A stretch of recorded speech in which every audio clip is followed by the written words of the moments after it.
Honorable House Chairperson, I stand in today for the President of the ACDP, the Reverend Dr. Kenneth Meshwe, as we consider this budget vote one, which has risen to over 610 million rand.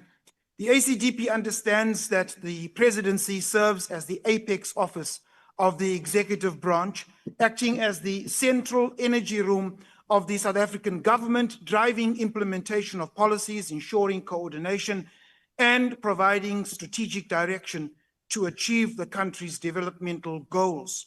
Across the South African dashboard, however, the indicators reflect that all is not well. Under this presidency, unemployment, serious crime, poverty, inequality, and drug smuggling are all on the increase.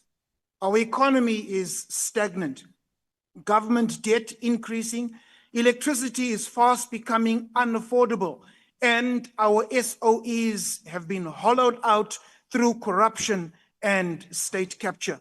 South Africans now endure another crisis with the damning allegations from Lieutenant General Mkhwanazi, resulting in the Minister of Police being placed on paid leave amid a criminal probe, and taxpayers now having to fund the acting minister, Professor Kachalia. The ACDP calls for the inquiry to be shortened from 6 to 3 months, as most facts are already on record, and delays only erode trust. Should the Minister of Police be found guilty and following due process, the ACDP believes that the charge of treason would not be unreasonable. Betraying national security must carry the gravest penalty and requires bold action because public confidence in law enforcement now stands at an all-time low. Mr. President, you acted swiftly in dismissing the Deputy Minister of DTIC. The ACDP calls on you to act just as swiftly on ministers in your cabinet who, despite facing serious allegations, remain untouched, exposing a shocking pattern of selective accountability.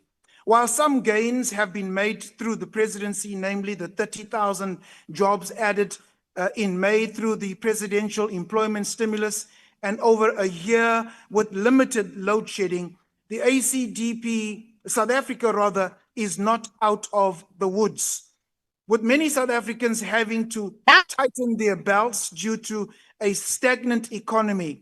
Mr. President, show your solidarity with our South Africans by reducing the size of cabinet, starting with deputy ministers.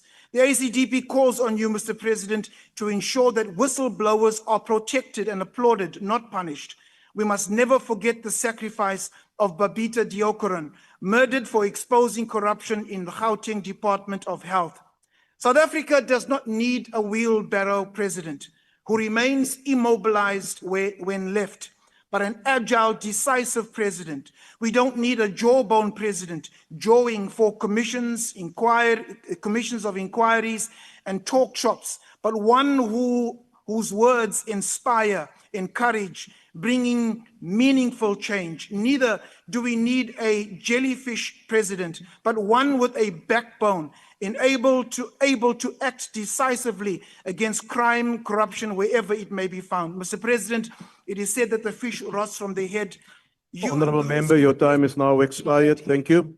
Whether this fish rots or... Honourable member, your time has expired. I thank you.